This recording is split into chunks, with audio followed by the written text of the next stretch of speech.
jollof, pilsner, goulash, potato salad, burritos, tacos, enchiladas, Dos Equis, Don Julio. Put all those things together, and what do you get? Very full, possibly very drunk, and the national dishes of the 3 goal scorers for West Ham United against Everton.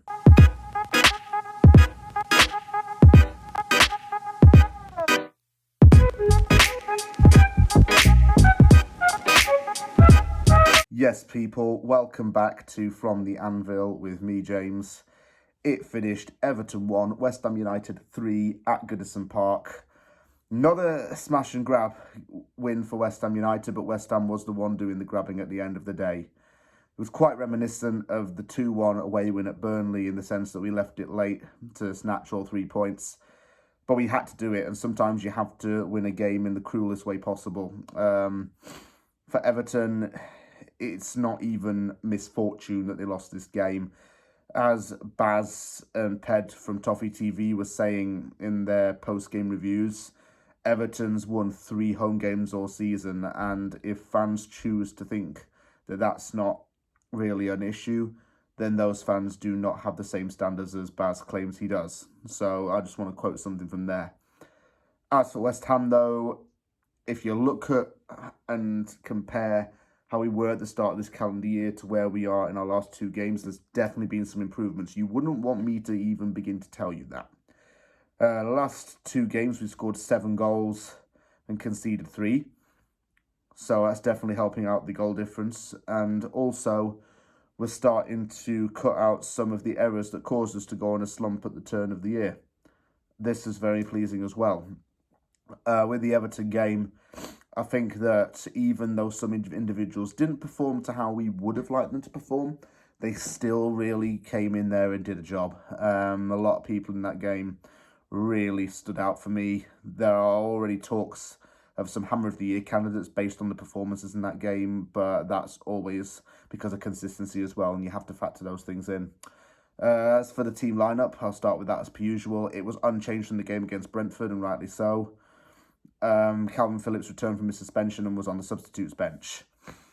Alvarez tested the keeper from range with a shot from distance, and West Ham began to find some gaps in Everton and knew to target the right side of the field for crosses a lot of the time. Vitaly Mykolenko had a very poor game for Everton. That was one player that needed to be exploited quite a bit.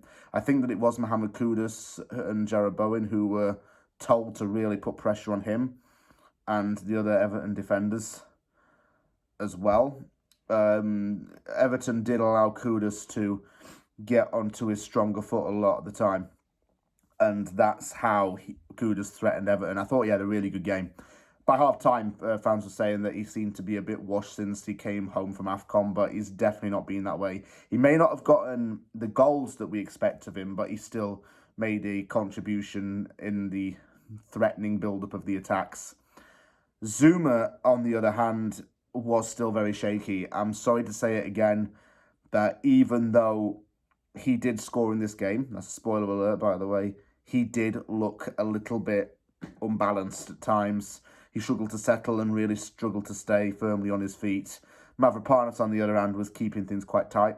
I thought Lucas Paquetá was a little bit shaky as well. Yes, he had the occasional tricks and did help out when he could, but he wasn't showing the kind of flair that we usually see from him. West Ham did kind of struggle a bit, and we just needed to show a little bit more of a threat when we could. Alphonse Areola, this is just coming to my head right now, he was fantastic on the day. Without him, we would have conceded 5 goals.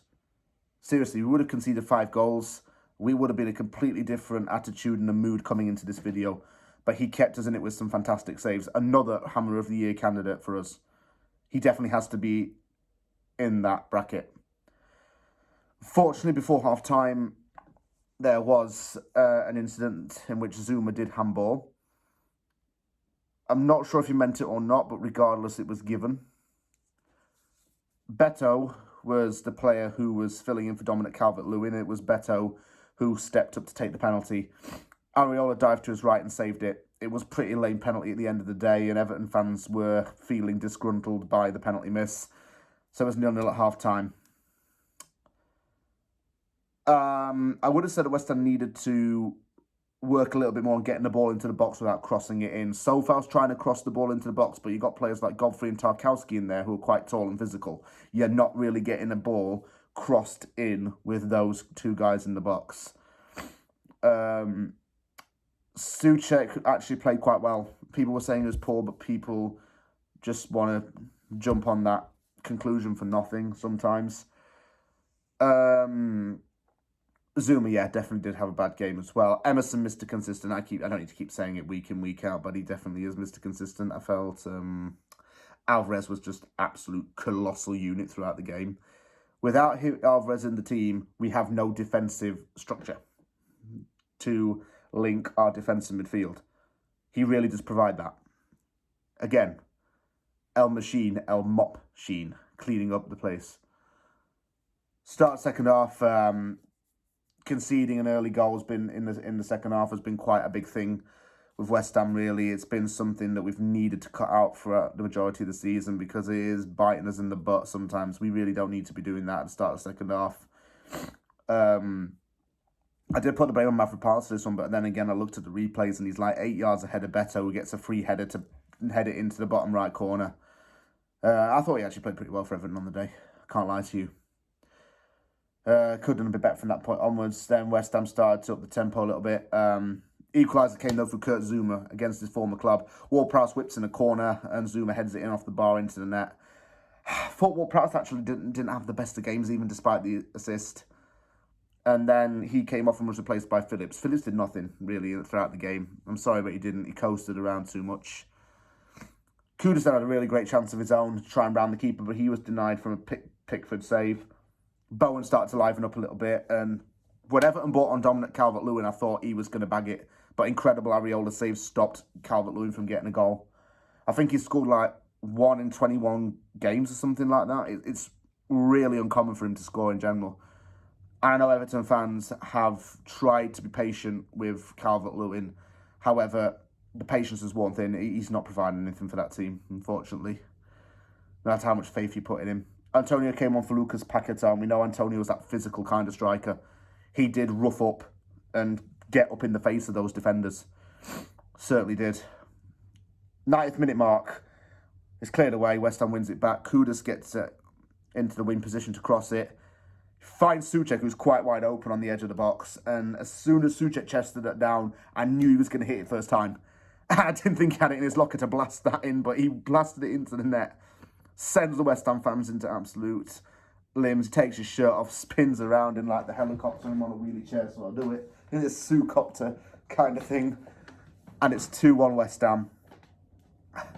He's the king of scoring late goals, and you can always count on him or even put some money on him in a bet to score late on because that's just what he does. Impressed with our potato salad scranner.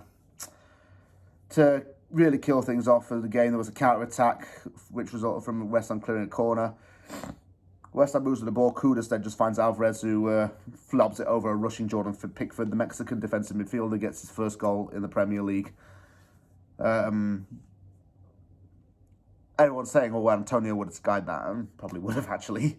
Look, it's a big away win in a ground where we have struggled at a lot in the past. And actually, I remember Souček scored during that lockdown 2020-21 season. He scored a winning goal there from inside the box. He'd done it again against Everton. So he's kind of got a thing with scoring at Goodison Park right now.